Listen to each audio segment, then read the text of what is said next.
조금 정리를 하도록 하겠습니다. 그동안 우리가 배운 것, 이런 것들을요. 예, 살다 보면은 정말 생각지 않은 재난, 사고, 어려움들을 겪을 수 있죠. 그런 파괴적인 변화를 일으키는 그런 어려움이 생겼을 때 많은 경우에 그에 대해서 분노하고 공격하고 반응을 하기도 하고 거기에 대해서 그냥 무감각하려고 자기 반응을 죽이고 무감각하고 그런 식으로 반응을 하기도 하고요. 다 좋지 않은 방향이죠.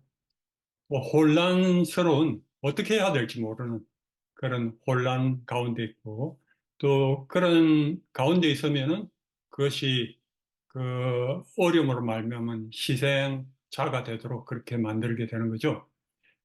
그런데 그렇지 않고 대처를 그 어려움을 잠깐 얼마 동안 또 혼란 가운데 있다가도 그것을 잘 대처하는 방향으로 이제 나가게 되면 그것이 그 어려움에서 회복하도록 그렇게 만드는 거죠. 그리고 어떤 사람들은 회복 이상으로 이렇게 더 번영하고 더 발전하고 하는 그런 방향으로 나아가는 거죠. 우리가 이런 공부를 하는 것은 이 가운데서 희생자가 되지 않고 어떤 어려움이 온다 하더라도 그것을 잘 대처하고 잘 회복할 뿐만 아니라 그로 말미암아 더 발전하고 번영하기 위해서입니다. 우리가 이런 것은 교육과 훈련, 자기 스스로의 노력과 여기에 대해서 알면 알수록 더욱더 이런 방향으로 더 위로 올라갈 수 있다는 거죠. 1975년도 미국의 AT&T 사가 아주 재정적으로 어려움이 있어서 다른 회사와 합병을 통해서 조직 개편을 시도했습니다. 그런데 많은 조직의 간부들이 실직을 하게 되거나 또는 아주 보다 자리가 낮은 보직으로 옮기게 되었습니다. 그래서 그 심리학자 수잔 커버스 박사가 8년 동안 그들의 변화를 조사를 했습니다. 근데 그 어려운 스트레스 많은 그 간부들 중에서 많은 간부들은 스트레스로 말미암아 크게 아팠어요. 그걸 견디지 못하고 아프고 힘들고 했지만 어떤 간부들은 이 극심한 스트레스 환경에서 전혀 다르게 반응을 하는 것입니다. 그들은 오히려 그 가운데서도 참 건강할 뿐만 아니라 더 강건하고 더 발전하고 번영하기까지 하는 것입니다. 무엇이 이렇게 두 그룹을 다르게 만들까? 그것을 조사해서 발표를 했는데 그것을 정신적 강인성 또는 스트레스 강인성이라고 불렀습니다. 그리고 3C라고 했습니다. 정신적인 이 강인성을 3C인데 첫 번째로 커미트먼트죠. 헌신성. 그들은 어려운 가운데서 도피하려 하거나 도망하려 하지 않고 오히려 그 일에 더 깊이 몰입하고 더 힘써 노력하는 그런 태도를 가졌습니다. 커미트먼트, 헌신한 사람들이죠. 두 번째로 컨트롤, 통제성을 가진 사람입니다. 제가 지난 강의에서 자기가 내적인 통제를 내가 할 수 있다. 외부 어떤 요인에 휘둘리지 않고 내가 내 스스로 나의 선택으로 인해서 나의 미래가 변화될 수 있다 하는 내가 주인이다 하는 이런 통제성, 컨트롤하는 그런 태도를 가진 사람들이 그런 어려움을 잘 극복했다는 것이죠. 세 번째로 챌린지, 도전성을 가진 사람들입니다. 이들은 그런 어려움, 위기를 위협이 아닌 도전해볼 만한 흥미를 가지고 그것을 이겨내려고 그렇게 한 그런 태도를, 긍정적인 태도를 가진 것입니다. 이러한 세 가지를 가진 간부들은 똑같은 어려운 스트레스성 8년 동안의 기간이었지만 스트레스성 질병 발생 위험이 절반으로 50%나 줄었다는 것입니다.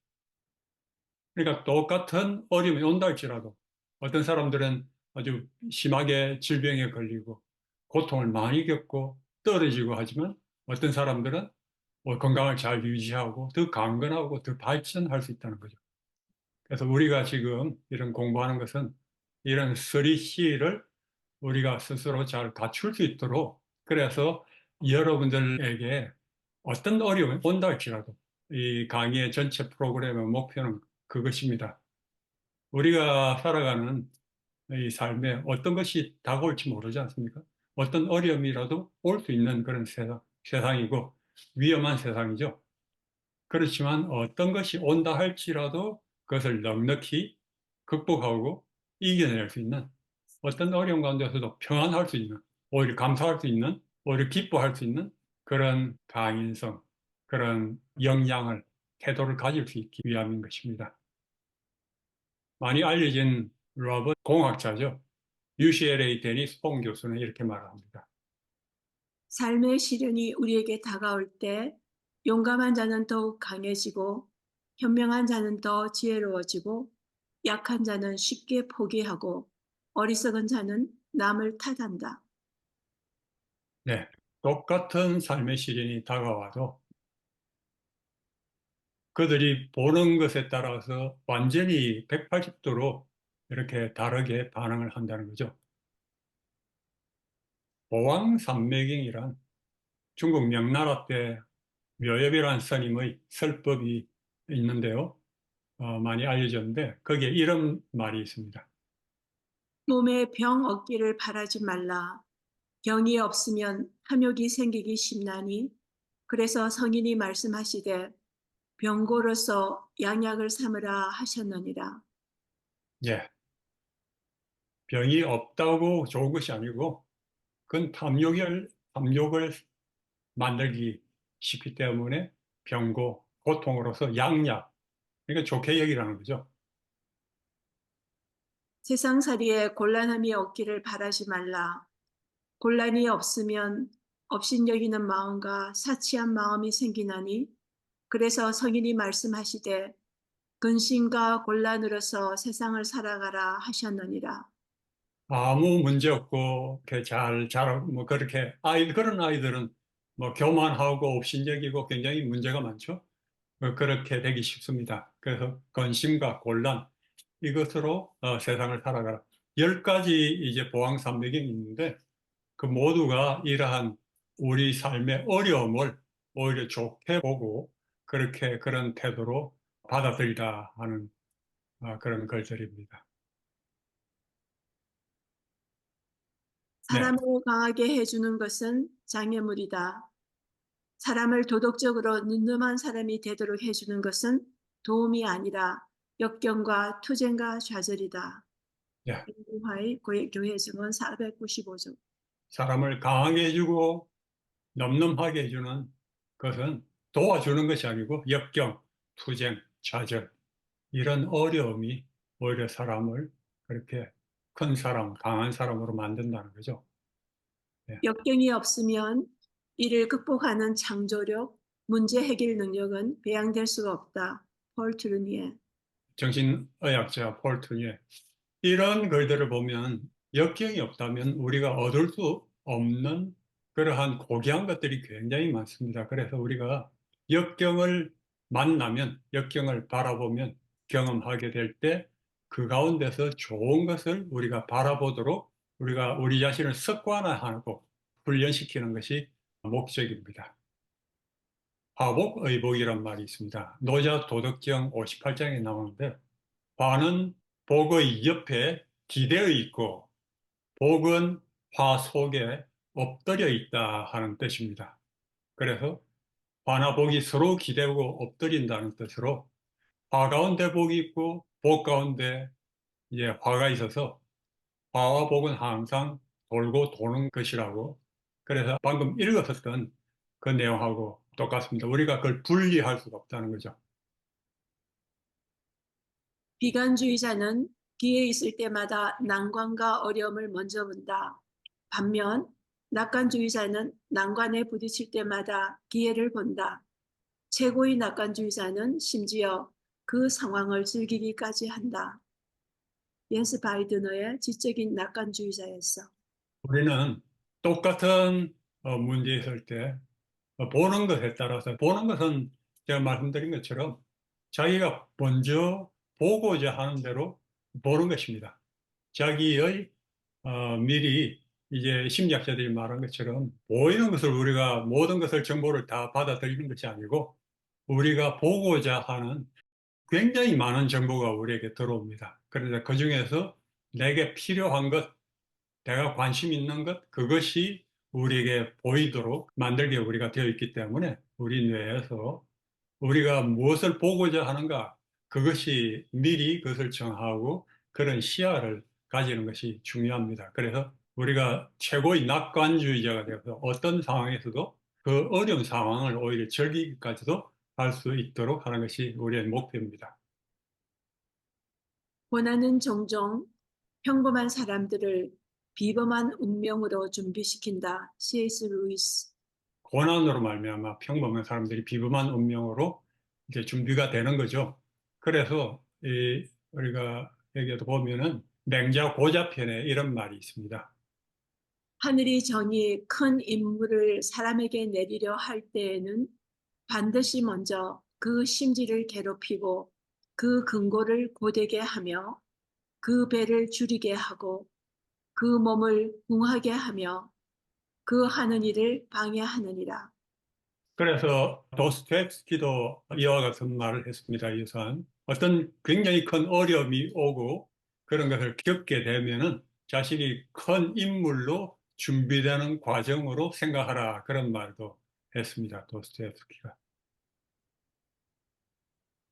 베토벤이 귀가 들리지 않았기 때문에 그렇게 뛰어난 작곡을 할 수 있었습니다. 또 헬렌 켈러의 놀라운 생애는 그녀가 눈벌고 귀먹고 벙어리였기 때문에 가능하게 되었습니다. 만델라가 27년 억울한 감옥 생활을 하지 않았다면 그렇게 비범한 생애를 살지 못했을 것입니다. 도스토옙스키가 각종 고난을 겪지 않았다면 그렇게 뛰어난 소설을 서지 못했을 것입니다. 세상의 나쁜 일들로 인해 감사하라. 그것들은 당신이 이전에 주목하지 않았던 좋은 것들에 대한 눈을 열어주기 때문이다. 작자 미상. 네. 우리가 어떤 나쁜 일들을 경험하게 됐을 때, 그 때문에 우리는 알지 못했던, 생각하지도 못했던, 주목하지도 못했던 좋은 것들이 있다고 믿고 좋은 것들에 대한 눈을 우리에게 열어줍니다. 그래서 우리가 심지어 나쁜 일들로 인해서 감사할 수가 있어야 돼요. 그러면서 다른 좋은 것이 무엇인가 하고 그걸 찾으면은 우리가 그것을 찾을 수가 있다는 것이죠. The Gift of Pain이라고 하는 고통의 선물, 필립 얀시하고 나환자 의사라고 불리는 폴 브랜드 박사가 적은 이 책에는 이런 글이 있습니다. 나한 자의 경우 나병이 통증을 느끼는 능력을 파괴하여 손가락이나 발가락이 불에 타도 느끼지 못하므로 결국 그것을 잃게 되는 결과를 초래한다. 고통은 훌륭하게 고안된 훌륭한 체계이며 하나님이 인간에게 주신 가장 놀라운 선물 가운데 하나이다. 예, 고통은 정말 좋은 것입니다. 사실 우리가 생각해 보십시오. 이 치아의 치통을 우리가 느끼지 못하면 치통을 느끼기 때문에 이걸 그대로 놔두면 완전히 이빨을 다 잃을 수 있는데 치통을 느끼기 때문에 이 치과에 가서 고치고 계속 설 수가 있는 것이죠. 이와 같이 고통은 우리가 그것을 잘 받아들여서 반응을 잘하게 되면 우리를 보호하고 그로 말미암아 더 좋은 것을 얻을 수 있는 굉장히 가장 놀라운 이제 신의 선물이라고 할 수 있죠. 여러분들 중에 또 이제 인간관계, 다른 사람과의 관계 때문에 스트레스를 많이 받는다 하는 이런 분들도 계셔서 제가 조금 이런 실화를 말씀드리겠습니다. 한 부부가 있었는데 결혼 초기에 아주 심각한 갈등을 겪게 됐습니다. 그리고 그 해결 방법을 이제 서로 리얼하게 이제 얘기를 했는데 신부를 볼 때 딱 한 가지만 고치면 좋겠다 생각이 되어서 그 한 가지를 지적하니까 그 신부는 신랑에게 신랑이 딱 세 가지만 고치면 좋겠다고 했습니다. 그래서 서로가 더 많은 고칠 것을 이야기하다 보니까 우리 결혼은 정말 잘못된 결혼이야 이런 생각이 들었습니다. 그리고 거의 이혼할 뻔 하였다는 것이죠. 그러다 남편이 너무 이 문제가 심각해서 하나님께 장시간 기도하니까 하나님께서 상대가 고쳤으면 하는 것을 노트에다가 기록을 해서 상대에게 말하지 말고 하나님께 기도하는 것이 좋겠다는 지혜를 얻었다 합니다. 그래서 서로가 그것이 좋겠다고 여겨서 상대의 단점은 기도만 하고 장점만 서로에게 말했다고 합니다. 그랬더니 서로가 더 좋아지게 되고 좋은 거 하게 되고 그러면서 그 단점이 점점 사라져서 지금은 서로가 아주 깊이 사랑하는 그런 관계를 유지하는 금슬 좋고 행복한 부부 생활을 하게 되었다는 것입니다. 또 한 분은 춘천 문화방송국에서 이제 가정 문제 방송을 여러 해 오신 목사님으로부터 제가 직접 들었는데 어느 날 그분이 이 상담 요청을 받았습니다. 그래서 그 주부를 만나보니까 남편이 어체증이로 때려서 견딜 수가 없어서 이혼해야 되겠다는 사연이었습니다. 그래서 이 목사님이 그럼 남편을 칭찬해 보십시오. 이렇게 보냈답니다. 그랬더니 미워 죽겠는데 무슨 칭찬이 나옵니까?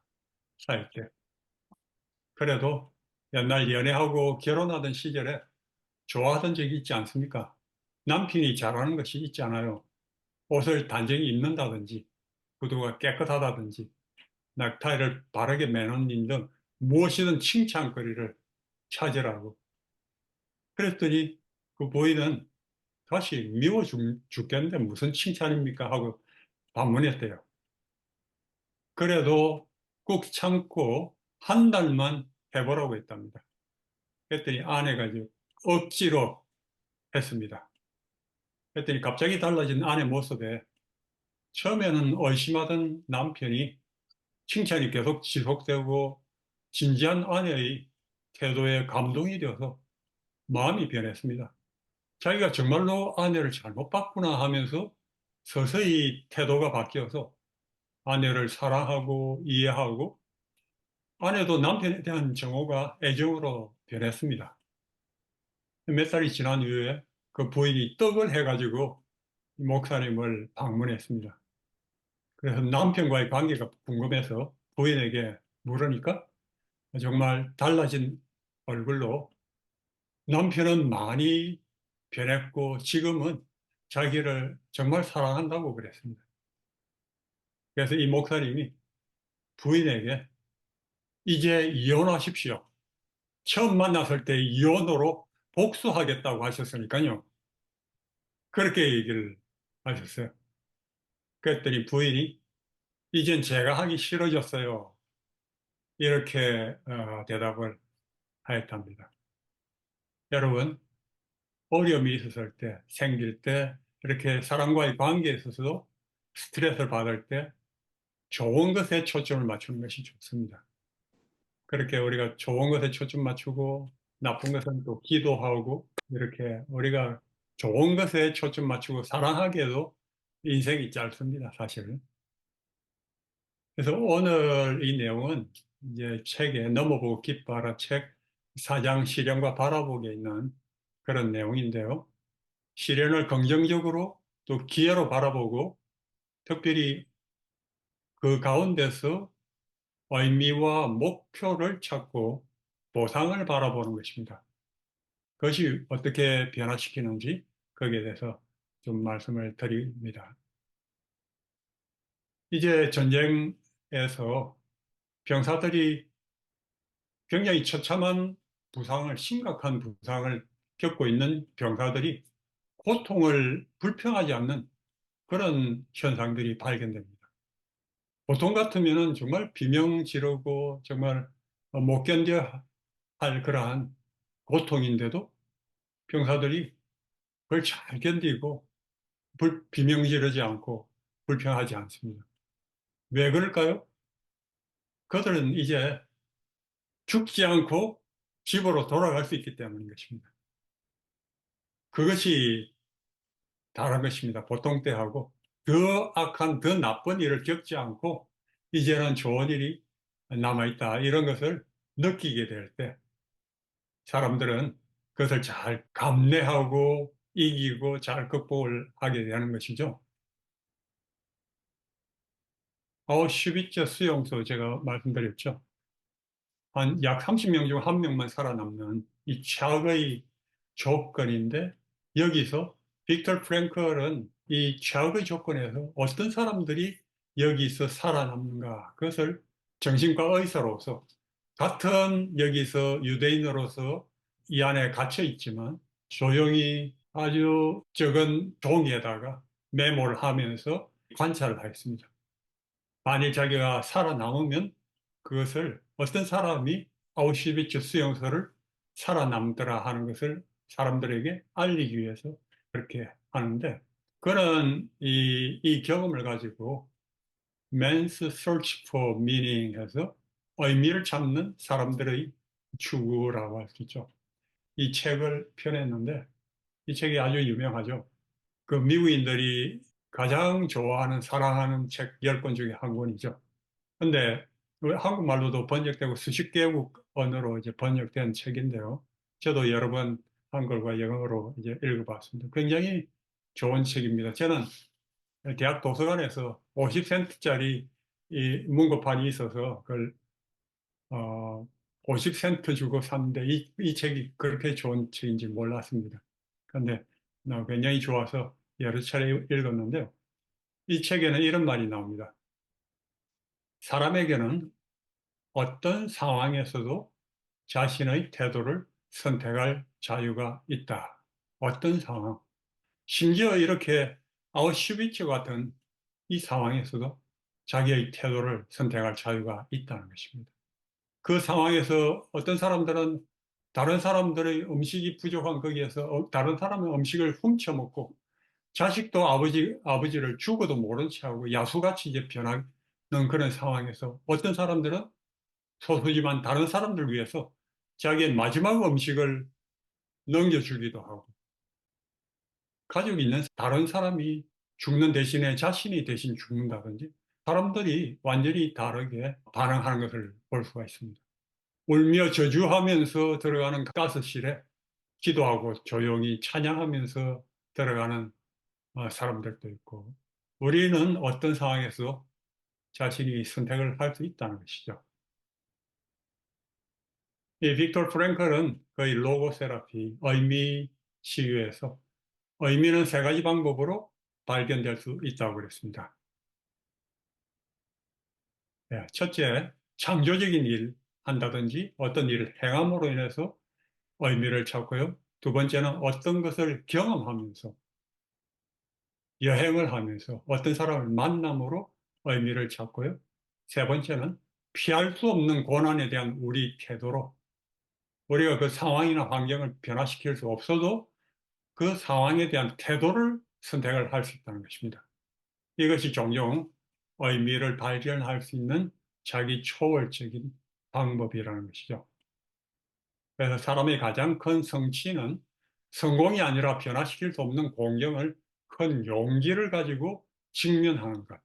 그리고 고통 가운데 발견한 의미는 절망을 승리로 전환시킨다. 그리고 이러한 삶의 의미는 마지막 숨을 거두기까지 찾아질 수 있다는 것입니다. 제가 이 말을 좋아합니다. 사람이 고통당하는 것이 운명인 것을 발견할 때 고통을 자신의 과업이요, 자신만이 가진 독특한 과업으로 받아들여야 할 것이다. 이 유일무이함이 각 개인을 다르게 만들고 그의 존재에 의미를 부여하여 창조적인 일을 만든다. 예. 우리 각 개인은 모두가 다 다르다는 것이죠. 실제로 그렇죠. 온 우주에 나만이 겪고 있는 어려움이 있죠. 모두가 다 다릅니다. 그 어려움을 겪는 것이 자신의 운명인 것을 발견할 때 그 고통을 자신이 겪어야 할, 감내하고 이겨야 할 과업, 그런 독특한 과업으로 나만이 유일무이한 그러한 과업으로 받아들일 때 그 나의 의미, 삶의 의미를 부여하고 창조적인 일을 하게 만든다는 것이죠. 이렇게 시련 가운데 유익을 찾는 것은, 어떤 좋은 것을 찾는 것은 의미를 찾는 한 방법입니다. 의미를 발견하는 것이 굉장히 중요하다고 말씀드렸죠. 유익한 것을 찾는 것은 의미를 찾는 굉장히 중요한 한 방법입니다. 그래서 암 환자의 60%가 암의 결과로 유익을 찾는다고 합니다. 그래서 역경에서 유익을 찾는 것은 긍정적인 것을 찾는 그 이상이 되고, 희생자들은 자주 역경의 경험으로부터 배우고 그로 인해서 얻는 의미는 그들의 삶을 크게 풍요하게 만든다 하는 것이죠. 이런 것을 선택적 평가라고 합니다.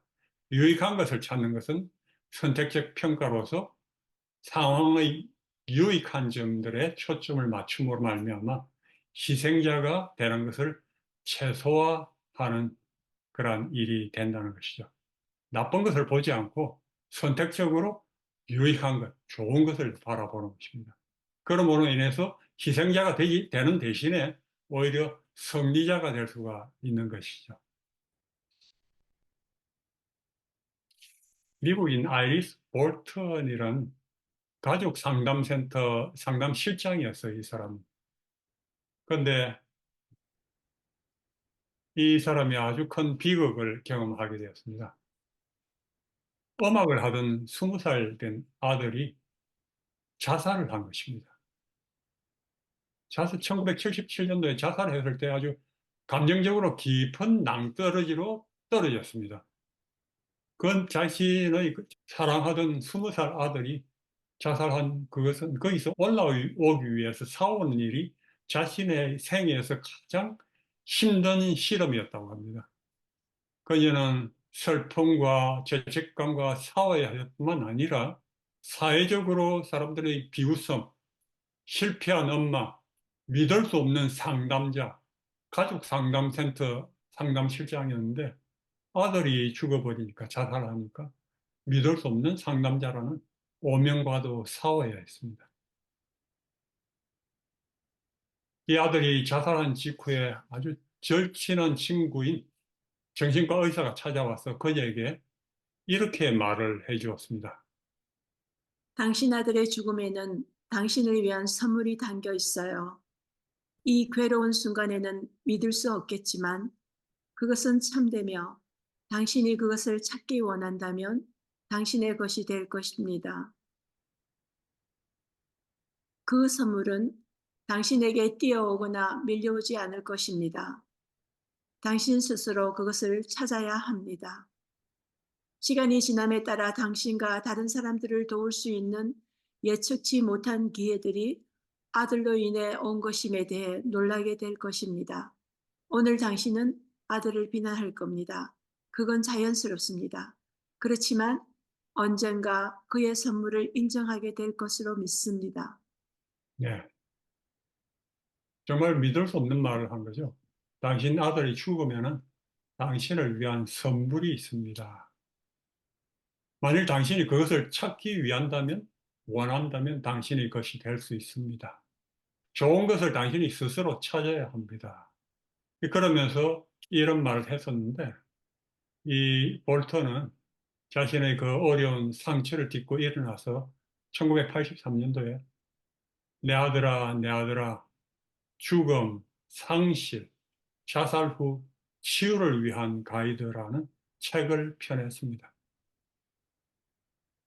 그리고 가족을 잃은, 또 자살로 잃은 이 수많은 사람들이 이 책을 통해서 위로를 받고 희망과 힘을 얻었습니다. 이 책은 참 많은 언어로 이렇게 번역이 돼서 많은 사람들, 가족을 잃은 상실한 사람들을 돕게 됐고, 대학 교재들로도 사용이 되고 있는 것입니다. 그리고 이 볼턴은 세미나와 워크숍을 통해서 많은 가족들, 상처를 입은 가족들을 돕는 그러한 일을 하고 있습니다. 이 모든 변화는 그녀가 자신의 상실, 자신의 고통으로부터 눈을 돌려서 아들을 통해 얻은 선물을 찾았기 때문입니다. 그러므로 말미암아 그녀는 그 선물을 찾았고 그것을 발견하고 감사하게 된 것입니다. 그 아들의 죽음에 의미를 갖게 된 것이죠. 많은 사람들 도움으로 말면 이것이 자기를 초월하는 그러한 역경을 이기는 방법이죠. 셀리 굿 리치라고 하는 여인이 있었는데요. 셀리의 아들인 피터는 9.11 때 세계 무역센터를 박은 비행기에 탑승을 하고 있었습니다. 비극적으로 아들이 죽고 정말 낙심하고 상심 가운데 있을 때 아들의 친구가 아프가니스탄에서 봉사하고 있는데 편지를 보낸 것을 받았어요. 그러면서 그 나라의 아프가니스탄 아이들이 가난과 정말 배우지 못함으로 인해서 아주 힘든 삶을 살고 있는 것을 알게 되었습니다. 그래서 셀리하고 이 남편이 아들의 기념비로 아프가니스탄에 학교를 세우고자 결심을 하게 되었습니다. 이 자기 아들 피터는 생명을 존중했어요. 아들은 이 일을 기뻐할 거예요. 나는 이것이 시작인 것을 느껴요. 이렇게 슬픔에 잠겨 있던 이 엄마가 이런 일을 하면서 변하기 시작합니다. 학교를 짓기 위해서 학교와 교회, 클럽 등지에서 참여자들을 모집하고 이웃들과 함께 모금을 하기 시작했습니다. 19만 불이 모였습니다. 마치 모든 사람들이 참여하기를 원하는 것처럼 느꼈습니다. 그래서 결국 500명의 어린 소녀들을 위한 16개 교실을 가진 학교를 짓게 되었습니다. 2006년도에 새 학교가 오픈되었습니다. 이 셀리가 이 소녀의 손을 잡고 있는 모습이 보이죠? 셀리의 모습이 이렇게 변했습니다. 이 셀리는 이렇게 말을 합니다. 시간이 지남에 따라 나는 사실상 이것이 나의 삶을, 아들의 삶을 지속하는 것으로 사용하는 기회인 것을 깨닫습니다. 나는 신뢰와 희망의 느낌을 다시 찾았으며 인간성의 최상을 보았습니다. 나는 가장 불운한 여인이었는데 지금 나는 가장 행운의 여인입니다. 예.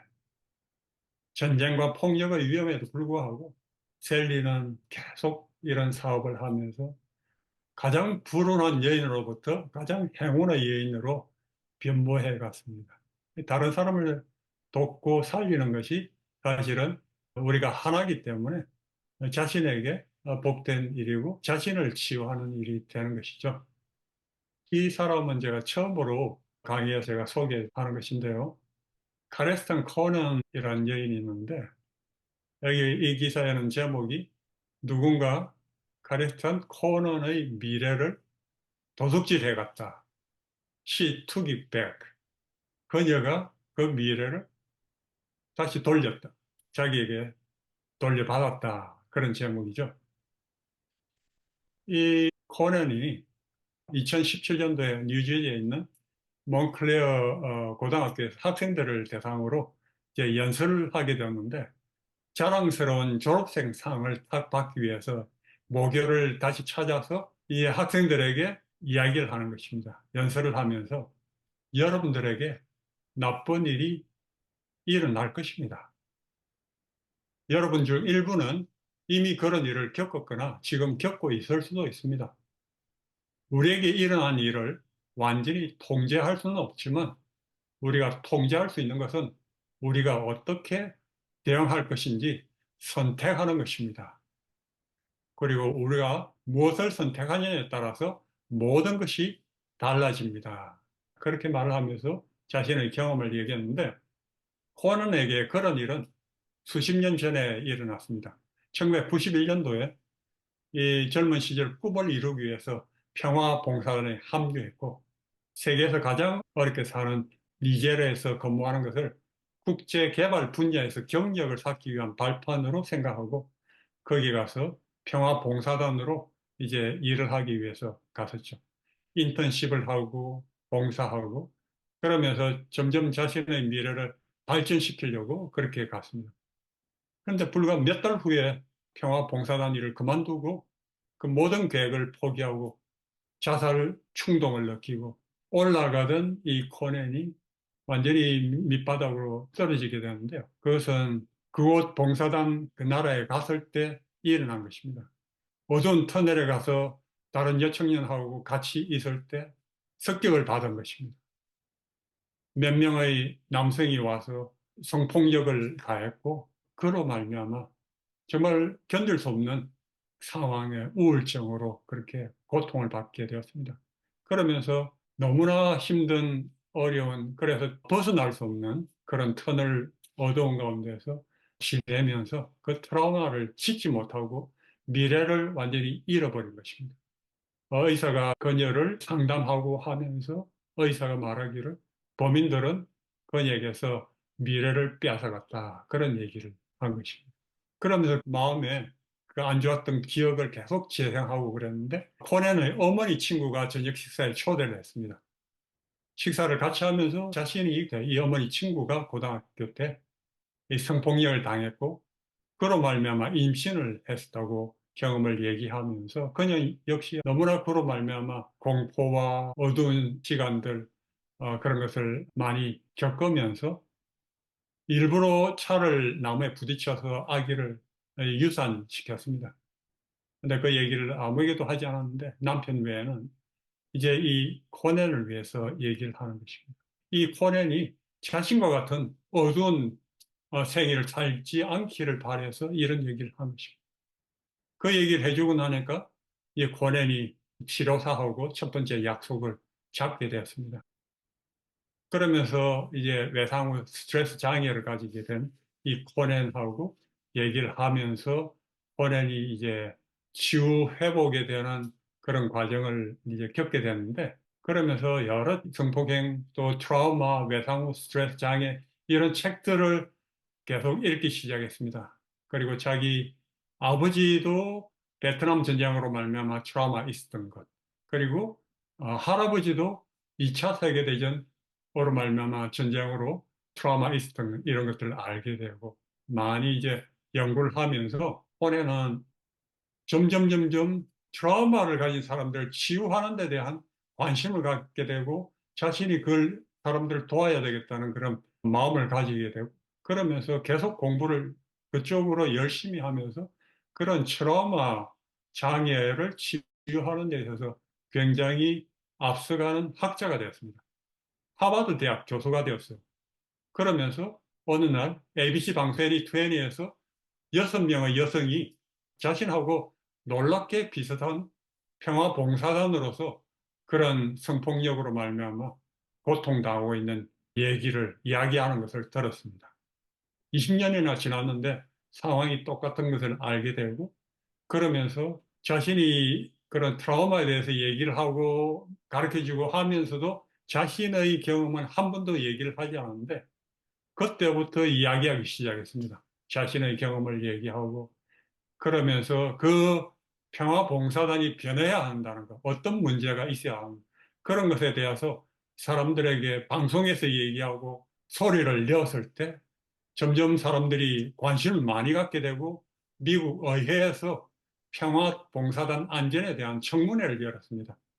그래서 여러 그런 폭행을 당했던 여성들과 함께 저기 중간에 이제 코넨도 앉았는데 코넨이 용기 있게 자신의 경험을 얘기하면서 그 경험뿐 아니라 이 평화단 시스템이 어떻게 변해야 하는지 그것을 자신이 연구한 것들을 발표하면서 이렇게 변해야 한다고 그렇게 아주 강하게 의회에다가 요구를 한 것입니다.